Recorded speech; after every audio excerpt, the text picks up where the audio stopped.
Assalamualaikum warahmatullahi wabarakatuh.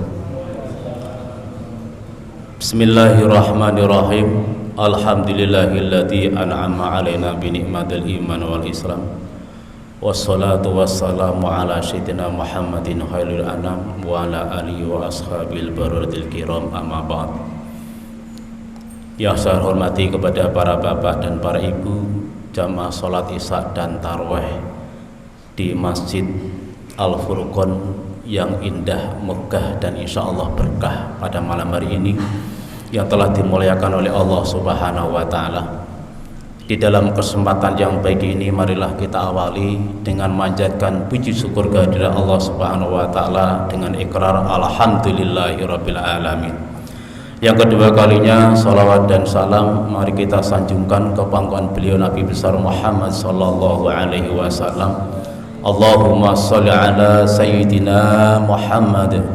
Mudah-mudahan segala upaya kita melaksanakan syariat agama, syariat Islam sesuai dengan ajaran Rasulullah sallallahu alaihi wasallam ini, mudah-mudahan Allah memberikan ridho kepada kita dan Nabi kita Muhammad akhirnya mudah-mudahan memberikan syafaat kepada kita. Amin Allahumma amin.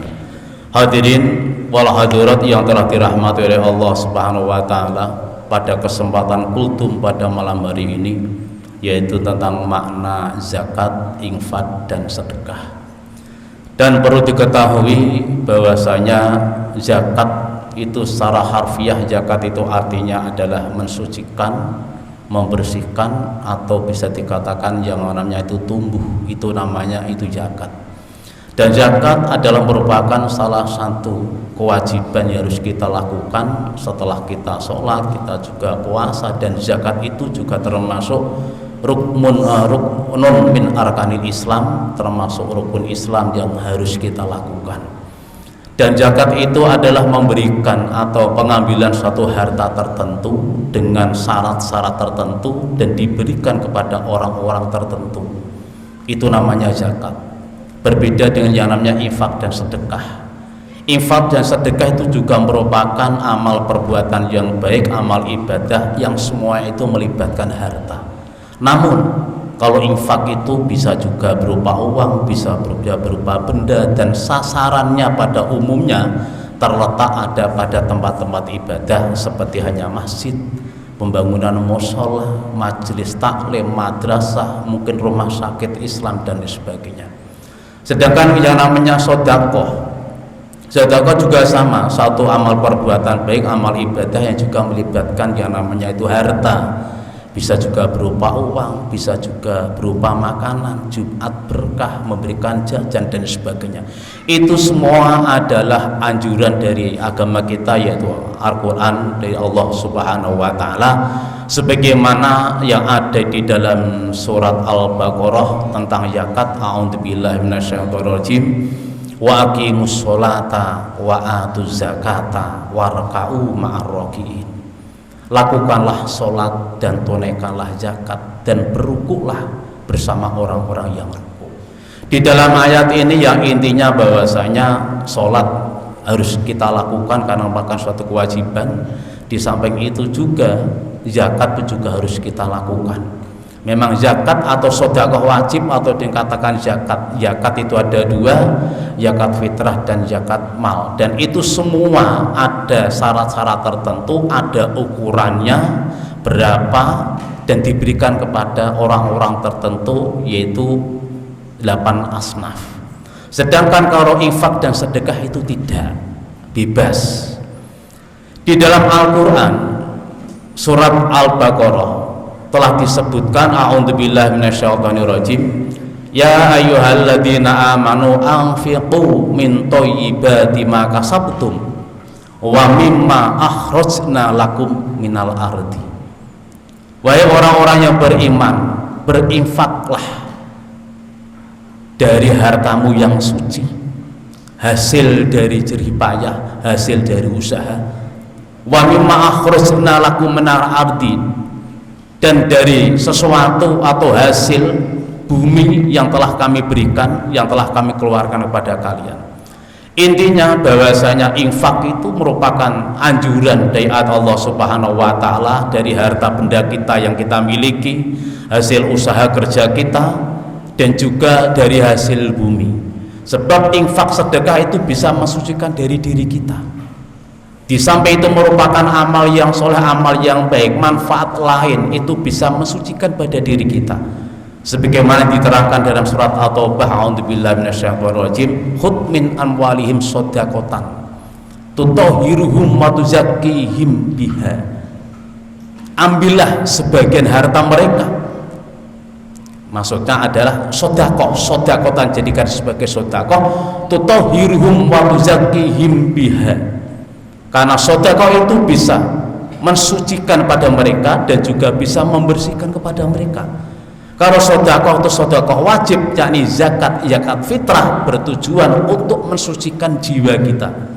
Sedangkan zakat mal adalah untuk mensucikan harta kita. Agar harta kita bisa menjadi suci, menjadi bersih, maka kalau harta itu sudah ada satu nisab, maka harus dikeluarkan. Itulah tujuannya zakat itu seperti itu. Memang banyak sekali perbedaan-perbedaan antara zakat, infak, dan sedekah. Kalau zakat itu harus ada nisabnya, ada ukurannya, dan zakat itu harus diberikan kepada orang-orang tertentu, tidak sembarang orang. Misalkan beras itu ada berapa, kemudian zakat mal diberikan kepada siapa. Namun kalau yang namanya infak dan sedekah tidak, baik orang itu mampu atau tidak mampu, tidak masalah. Namun kalau zakat bagi orang yang mampu, zakat fitrah, harus mengeluarkan zakat. Namun bagi zakat fitrah kok tidak mampu, tidak wajib, justru menjadi mustahik, menjadi orang yang berhak menerima zakat.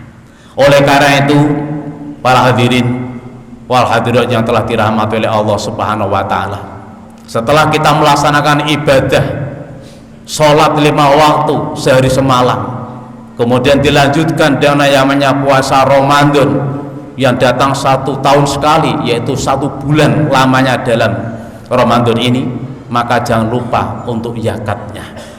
Zakat harus kita berikan. Jika zakat itu merupakan zakat fitrah, maka berikanlah sesuai dengan ukuran dan jenis yang baik, setidak-tidaknya minimal seperti beras yang setiap hari kita makan.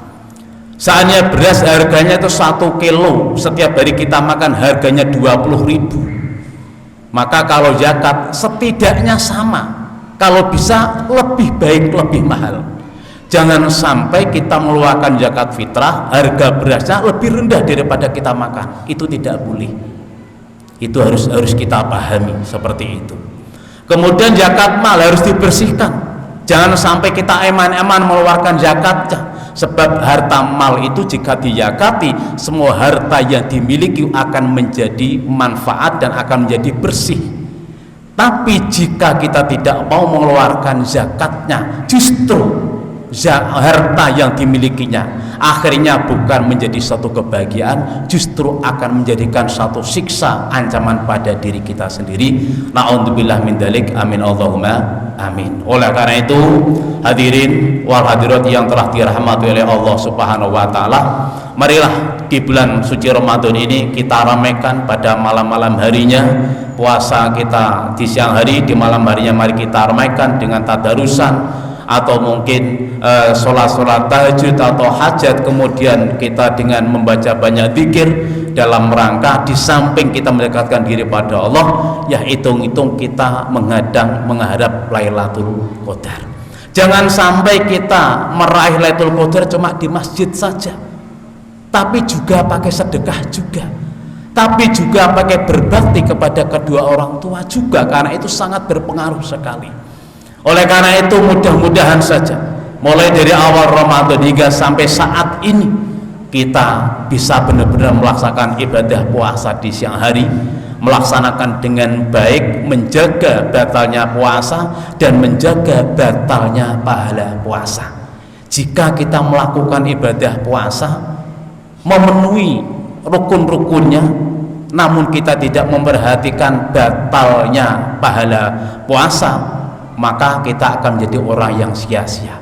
puasanya sah namun tidak berpahala, maka dia adalah orang yang rugi bagikan orang bekerja namun tidak dapat upah. Lah mudah-mudahan saja masih banyak kesempatan bagi kita, mudah-mudahan kita nantinya akan bisa mendapatkan yang namanya Lailatul Qadar, yaitu suatu nilai yang sangat baik, nilai yang lebih utama dibandingkan dengan ibadah 1000 bulan atau dengan 83 tahun lebih 4 bulan.